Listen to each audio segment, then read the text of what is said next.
여러분 안녕하세요. 러시아 북서부, 핀란드와 노르웨이 국경에서 가까운 곳.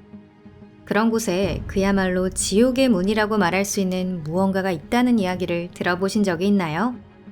바로 콜라반도 초심도 시추공이라고 하는 겁니다. 이번 영상에서는 그와 관련된 이야기에 대해 무엇이 진실이고 무엇이 거짓 혹은 가짜인지 정리해 보도록 하겠습니다. 오래 기다리셨습니다. 이곳은 토픽입니다. 관심 있으신 분들을 위해 바로 시작해 보도록 하겠습니다.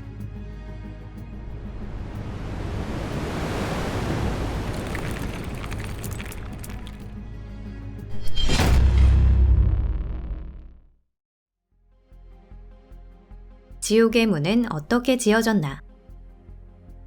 지각을 수킬로미터 깊이로 관통하는 초심도 시추공은 여러 나라에 많이 존재하고 있습니다. 기본적으로 가스나 석유 채굴이라는 실용적인 목적으로 굴착되지만 콜라반도는 그렇지 않은데요. 시추공이 있는 곳에서는 어떠한 천연자원도 확인되지 않았습니다. 그 목적은 순전히 과학 연구를 위해서입니다. 콜라반도 초심도 시추공 프로젝트에 관여한 사람들에게는 여러 다양한 과제가 부과됩니다. 그 과제 중에는 지구 내부 구조에 관해 과학계에서 20세기 중반 무렵까지 존재했던 생각이 맞는지 잘못된 것인지에 대해 검증하는 것도 있었습니다. 예를 들어 당시 이미 알려진 것은 지각이 3개의 층으로 이루어져 있다는 것이었는데요. 이 3개의 층은 각각 퇴적암과 화강암질 암석, 현무암질 암석으로 이루어진 층을 말합니다.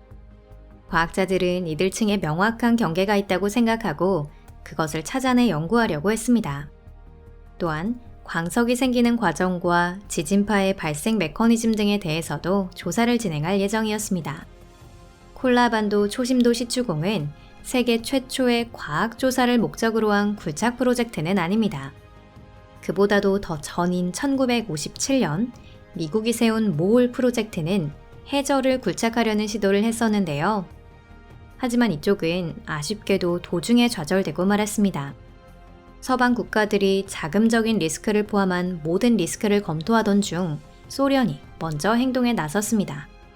지구 내부 조사와 다양한 깊이의 시추공을 일체적으로 정비하기 위한 국가 계획이 수립되었습니다. 소련의 분류에 의하면 깊이 3에서 7km의 우물을 심도 시추공, 7km 이상을 초심도 시추공이라고 부릅니다. 그리고 양쪽 모두의 굴착이 예정되었습니다. 그 중에서도 가장 깊은 메인 시추공을 파기 위해 퇴적암측이 전혀 없는 곳을 선택했는데요. 그런 곳은 거의 없긴 하지만 그중 하나가 바로 소련 영토에 있었던 것입니다. 그것이 바로 황량한 북쪽의 대지, 콜라반도였습니다. 콜라반도의 지층은 매우 오래되었는데 무려 30억 년 전이라는 아직 다세포 생물조차 없는 시대에 형성되었습니다. 또한 그 후 거의 변화하지 않고 있습니다. 즉, 이 성칸브리아기 자연보호구역은 야심찬 프로젝트를 실시하기에 그야말로 최적의 장소였던 것이죠. 1968년 콜라반도에 과학조사대가 파견되어 시추공의 구체적인 건설 지점을 선정하게 되었습니다. 2년 후인 1970년 5월 24일 지각 굴착이 시작됩니다. 당초 이 프로젝트는 비밀에 붙여졌지만 이후 소련 정부는 그 자세를 바꾸게 되는데요. 당초 이 시추공에는 소련 위성국의 과학자와 저널리스트가 초청되었었기 때문에 이후 전 세계에 해당하는 사람들에게 개방되게 된 것입니다. 굴착은 몇 년에 걸쳐 계속되었습니다. 깊이 7km 지점까지는 순조롭게 진행됐지만 거기서부터가 문제의 시작이었는데요. 시추공 주변의 지각 구조 모델은 당시 탐사기기의 기술적 한계로 인해 잘못된 것으로 판명되었습니다. 7km 지점 이하에서 여러 층의 불안정한 암석층이 나타나면서 시추공이 무너지기 시작한 것입니다. 사고가 빈발했고 그때마다 얕은 지점에서 굴착을 다시 하다 보니 드릴이 빠지면서 고장나는 일도 잦았습니다. 그래서 시추공은 보기에 따라 가지가 많이 자란 나무를 연상시키는 모습을 하고 있습니다. 어쨌든 굴착 작업은 계속되었습니다. 1979년에는 지각의 깊이 9.5km가 넘는 지점까지 도달할 수 있었는데요. 계속 같은 말을 반복하게 되는 것 같아 죄송하지만 이렇게 해서 콜라반도 초심도 시추공은 인류가 판 가장 깊은 시추공이 된 것입니다. 다시 몇 년 뒤 1983년에는 12,066m까지 도달했지만 이후 작업은 중단되었습니다. 그리고 1984년에 굴착이 재개되었습니다. 하지만 사고 때문에 다시 깊이 7km의 얕은 지점으로 되돌아가서 작업을 해야 했습니다.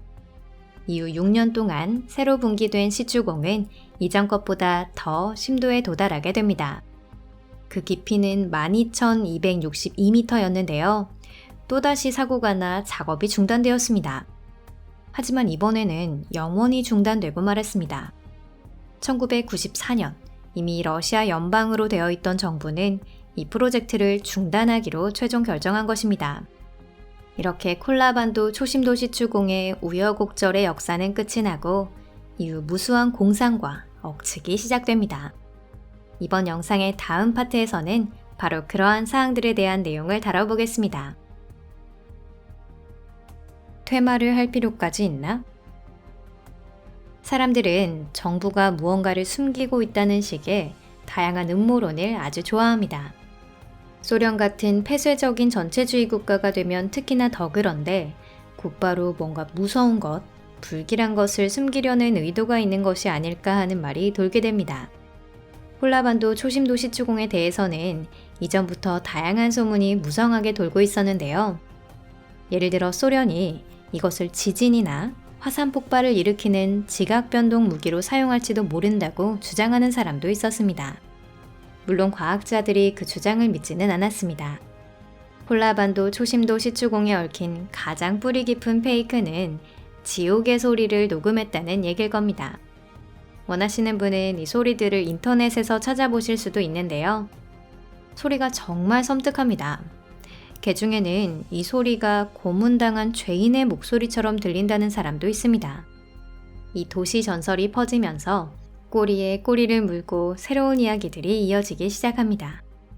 소련이 굴착을 국가 기밀로 규정하고 이후 완전히 중단한 것도 바로 이 때문이라는 주장도 있었죠. 무신론과 유물론이 소련 국가 이데올로기의 일부가 되었기 때문입니다. 실제로는 지옥의 소리나 죄인의 절규를 녹음하고 싶어도 못했을 겁니다. 애초에 시추공 안에는 마이크라고 할 만한 건 하나도 없는데요. 지진 감지기는 있었지만 그것도 소리가 아니라 안반의 진동을 기록하기 위한 것이었습니다. 도시전설의 후자 부분에 관해서도 반론의 여지는 무수히 많습니다. 이번 영상에서 설명한 것과 같이 소련은 국가 기밀화를 추진하려고 한 적은 전혀 없었습니다. 그러기는커녕 시간이 걸려 서서히 콜라반도 초심도 시추공의 기밀 수준을 낮춰갔습니다. 프로젝트의 중단도 경제적인 이유 때문이었죠. 1990년대 초 소련은 물론 이후 러시아 역시 유례없이 심각한 사회위기를 겪고 있었습니다. 또한 시추공과 관련된 다른 도시 전설로는 이곳에서 악마가 도망쳤다는 것도 있는데요. 무려 현지인들 중에서도 그렇게 주장하는 사람이 있습니다. 또 현장에서 사고가 끊이지 않는다는 점을 빗대어 그런 부정한 힘을 지닌 것과 결부시키는 소문도 있습니다. 물론 이 이야기들은 현실 세계와는 거리가 먼 이야기입니다. 실제 사고의 대부분의 원인은 7,000m가 지나고 거의 닥치는 대로 굴착을 했기 때문이었고요. 그 때문에 몇 번이나 실패하고 말았던 것입니다. 과학자들은 본인이 할 수 있는 수단은 다 했습니다. 당시의 기계에는 기술적인 한계가 있어 지구 내부를 적절히 탐사하지는 못했습니다. 하지만 콜라반도 초심도 시추공에서 몇 가지 이상사태가 발생한 것도 사실입니다. 예를 들어 어느 깊이에서 당초 지진파의 이상이 폭발 수준까지 감지되었는데 다음 날에는 아무것도 감지되지 않게 된 적이 있었습니다. 다만 이 현상에 대해서는 어떠한 초자연적인 존재를 사용하지 않고도 충분히 설명할 수 있습니다. 이상으로 오늘 영상은 여기까지입니다. 끝까지 시청해주셔서 감사합니다. 영상은 마음에 드셨나요? 콜라반도 초심도 시추공은 지구 내부에 대해 우리가 무엇을 알지 못하는지 보여주는 야심찬 프로젝트였습니다. 굴착으로 얻은 결과 중 상당수는 과학자들에게는 예상 밖이었고 그 의미를 이해하는 데 많은 시간과 노력이 필요했습니다. 하지만 유감스럽게도 이 프로젝트는 종료되고 말았는데요. 하지만 낙담하실 필요는 없습니다. 전 세계의 과학자들이 최첨단 기술을 통해 지구 내부의 연구를 수행하고 있기 때문이죠. 채널 구독과 좋아요, 그리고 이 영상을 SNS로 공유해 주시면 감사하겠습니다. 저희는 다음 영상에 새로운 주제를 생각하러 가보도록 하겠습니다. 그럼 잠시 동안 작별입니다. 다음 영상에서 뵐게요. 안녕히 계세요.